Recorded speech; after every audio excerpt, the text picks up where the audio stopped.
دنیا کے تمام مذاہب اس بات پر یقین رکھتے ہیں کہ یہ دنیا ایک نہ ایک دن ختم ہو جائے گی، لیکن ابراہیمی مذاہب کا ایمان ہے کہ اس دنیا کے ختم ہونے کے بعد جزا اور سزا کا ایک دور آئے گا اور اللہ رب العزت ہر انسان کے اعمال کے حساب سے اسے جنت اور جہنم دے گا، جیسا اسے بہتر لگے۔ وہاں صرف رب کائنات کی مرضی ہوگی۔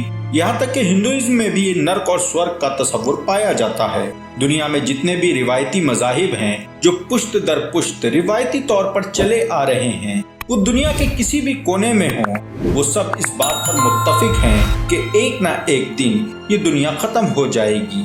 لیکن میرے عزیزو، حیرانی کی بات یہ ہے کہ آج سے پہلے سائنسدان اس چیز کو تسلیم نہیں کرتے تھے کہ یہ دنیا ختم ہوگی، یعنی سائنس کبھی بھی یہ تسلیم نہیں کرتی تھی کہ یہ دنیا ختم ہو جائے گی۔ لیکن خدا کی قدرت، پچھلے 25-30 سالوں میں سائنسدان اس چیز کا دعویٰ کرنے لگے ہیں کہ یہ دنیا بہت جلدی ختم ہونے والی ہے۔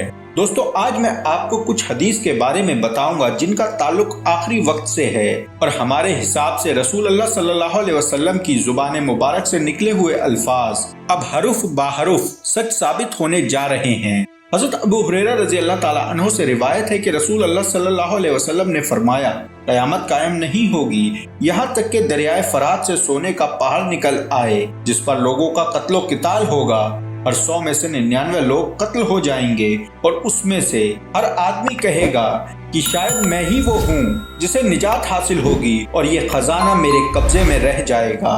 اسی روایت میں آگے چل کر کہ پس جو اس وقت موجود ہو وہ اس میں سے کچھ بھی نہ لے۔ حضرت ابی بن کعب رضی اللہ تعالیٰ عنہ روایت کرتے ہیں کہ ہمیشہ لوگوں کی گردنیں طلب کرنے میں ایک دوسرے سے اختلاف کرتی رہیں گی۔ میں نے رسول اللہ صلی اللہ علیہ وسلم سے سنا ہے کہ عنقریب دریائے فرات سے سونے کا پہاڑ برآمد ہوگا۔ جب لوگ اس کے بارے میں سنیں گے تو اس کی طرف روانہ ہوں گے، پس جو لوگ اس کے پاس ہوں گے وہ کہیں گے کہ اگر ہم نے ان لوگوں کو چھوڑ دیا تو وہ اس سے سارا کا سارا لے جائیں گے اور وہ اس پر قتل و قتال کریں گے اور ہر 100 میں سے 99 لوگ قتل ہو جائیں گے۔ اب دوستو، آپ کو علم ہوگا کہ پچھلے سال ترکی میں بھی لگ بھگ 90 ٹن سونا نکلا ہے، جس کو انہوں نے آفیشیلی ڈکلیئر کیا تھا۔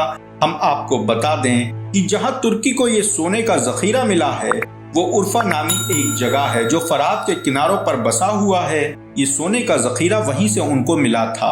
اب یہ ایک قدرتی چیز وہاں ہوئی ہے، کیونکہ نہ تو وہاں ترکی کے لوگ سونا تلاش رہے تھے اور نہ ہی ان کو سونا نکلنے کی کوئی امید تھی، لیکن وہاں ان کو سونا قدرتی طور پر مل گیا۔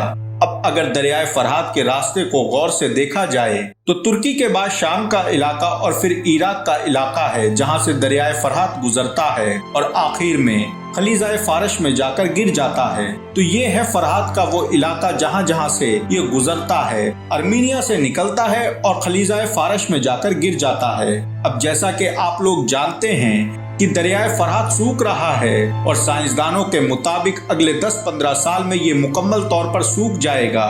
ان علاقوں میں کوئی پانی نام کی چیز باقی نہ رہے گی، نہ دجلہ میں پانی ہوگا اور نہ فرات میں پانی کی ایک بوند بچے گی۔ اب غور کرنے والی بات ہے کہ آج سے تقریباً 150-200 سال پہلے جب افریقہ میں سونا نکلا تھا تو وہاں پر کیا ہوا تھا؟